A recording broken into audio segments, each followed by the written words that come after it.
A gente volta a falar sobre a guerra e a possível invasão da faixa de Gaza pelas tropas de Israel. A gente conversa agora com o comandante Robinson Farinaz, oficial da reserva da Marinha do Brasil. Comandante, como sempre, muito obrigado pela gentileza e por estar aqui conosco na Jovem Pan. Bem-vindo.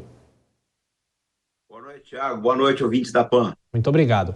Bom, comandante, por que alguns especialistas vêm dizendo que uma possível invasão nesse momento, claro, tem a questão dos reféns, a questão dos civis que vivem naquela área, que é uma área muito pequena, considerando a comparação com outros países, enfim, mas de que forma é possível fazer essa invasão e se há realmente essa leitura de que pode ser uma armadilha do Hamas, comandante?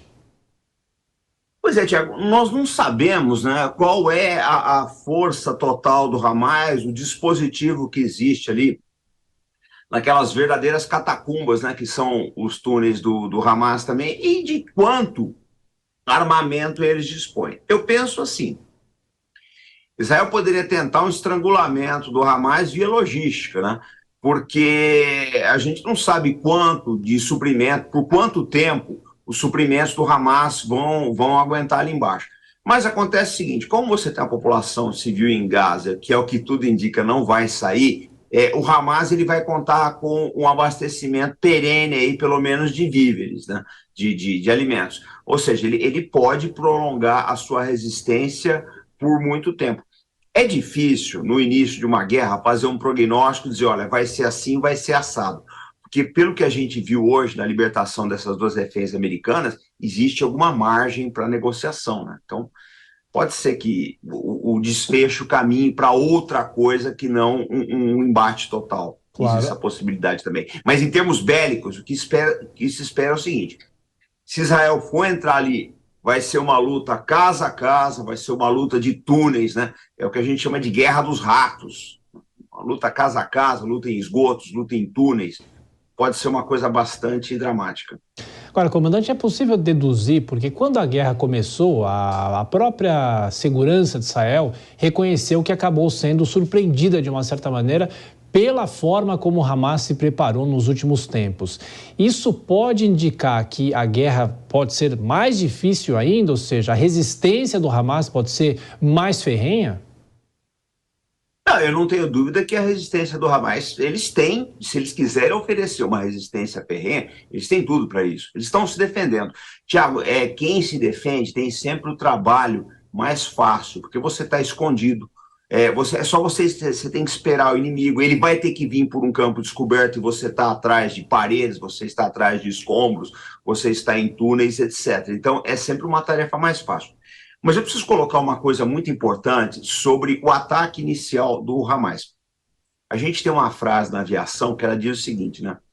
Quanto mais longe você está do último acidente aeronáutico, mais próximo você está do seguinte. Por quê? Porque à medida que tem um acidente hoje, né? Você, lógico, o seu nível de alerta máximo, né? Vai passando o tempo, esse nível de alerta vai caindo. E é onde acontece o novo acidente. Eu acho que com a segurança de Israel aconteceu a mesma coisa. Em 1973, Israel foi surpreendido pelos exércitos do Egito e da Síria, né? Yom Kippur, foi dia 6 em 73, foi dia 7 agora nesse último ataque, né? Então, o que aconteceu? De 73 para frente, a consciência de Israel, a consciência situacional, se tornou máxima. Foi passando o tempo, não aconteceram mais guerras, chega uma nova geração que não passou por aquilo, etc., o nível de alerta vai caindo. Aconteceu o que aconteceu. É uma das explicações. Pode ter outras, né? Uma coisa que a gente não pode subestimar também é a capacidade de levantamento de inteligência do Hamas, que é excelente. Inteligência, para quem não sabe, é como os militares chamam o serviço de espionagem. O do Hamas é bom, como o de Israel também é. E eles são inventivos, né? Usaram paragliders, você não via isso aí, né? Foi extremamente inventivo. O uso de drones deles também foi muito criativo. Ô, comandante, só mais uma questão. A gente, desde o início, a gente vem acompanhando essa negociação, não só para a libertação dos brasileiros que estão na faixa de Gaza, mas também para a entrada dos mantimentos.